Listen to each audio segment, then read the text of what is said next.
Good morning mga kabaka.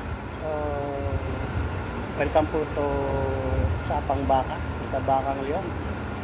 At marami kasing nagtatanong sa akin, gustong bumili ng baka, materialis daw po. Kasi daw po dito sa Abra River Ranch, ang gaganda daw ng mga baka. Okay, so kung hindi nyo po alam mga kabaka, ano po, sa ganda ng baka kasi nakikita nyo matataba, di ba? Magagandang katawan. So, ang sekreto lang po niya ay nasa pagkain mga kabaka. No? Kahit po gaano kaganda, kahit po imported pa yung baka mo, kung di mo naman pinapakain ng maayos, hindi po magiging maganda itsura niyan. So, dapat po yung pakain po natin consistent palagi. Dapat hindi pa bago-bago. So, may mga nagtatanong kasi, mag-uumpisa pa lang daw sila, kailangan nila ng magandang baka, kaya dito nila gustong bumili. Kahit saan po kayo bumili mga kabaka, ano po, kahit anong farm pa yan, basta pure Brahman po yung mga bibilhin nyo.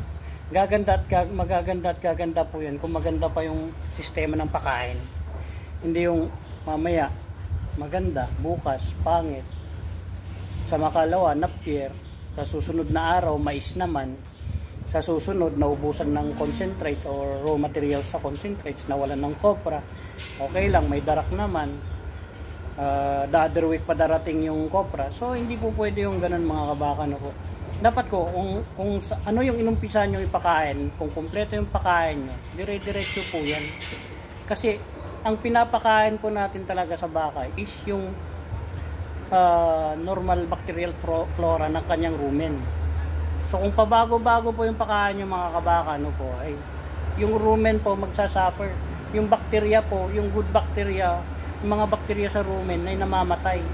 Yun yung tumutulong sa digestion. Ngayon, kung namatay po yung mga bacteria yun sa rumen, mababa po yung digestion sa pagkain. So yun po yung pinakasikreto niyan po mga kabaka. Dapat po, dire-diretso po maganda yung pakain natin para gumanda po kagaya dito yung mga baka ninyo. So, sa mga nag-uumpisa pa lang, advice ko lang po sa inyo, dapat mag-ipon na kayo ng maraming pakain. Halimbawa, silage yun. Madaling ipunin kasi na-stack yan ng kahit ilang buwan. As long as hindi napapasukan ng hangin yan, maganda pa rin yan. Pwede nyo ipakain. Diyan, pag nakapag-ipon kayo, yung pakain nyo consistent.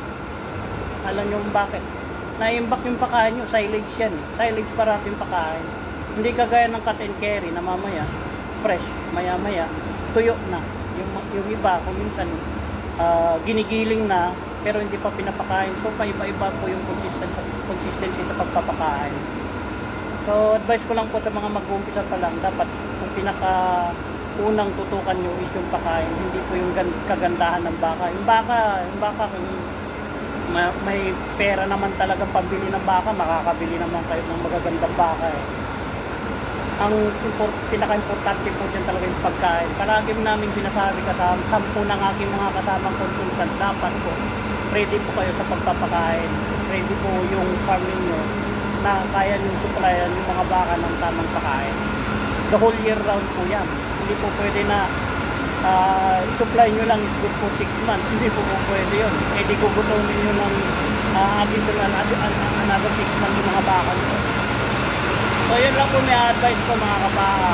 Kung sino po tanongin yung mga consultant dyan, mga expert sa bakahan, kagaya nila Paul Alcoreza, si Arnel Corpuso, iba pang mga consultant na nandyan. Kahit sa kanila po kayo magtanong, pinaka-importante po ay ang pagkain. Okay. Sunod na lang po yung baka. Siyempre kailangan maganda rin yung kulungan. Kung sa design naman po ng kulungan, pwede nyo tanongin yung mga kasama kong consultant dyan. Kami, mga consultant, pwede nyo po kayo magtanong sa amin kung anong design ng bahay, anong design ng building, anong magandang klase ng building. Pwede rin yung mamahalin, pwede rin yung mumurahin, pero wag naman yung mumurahin kasi baka mamaya nakamura ka, mapapamura ka naman sa magiging resulta. So yun lang po mga kabaka, at yun lang aking mai-share sa inyo sa umagang ito.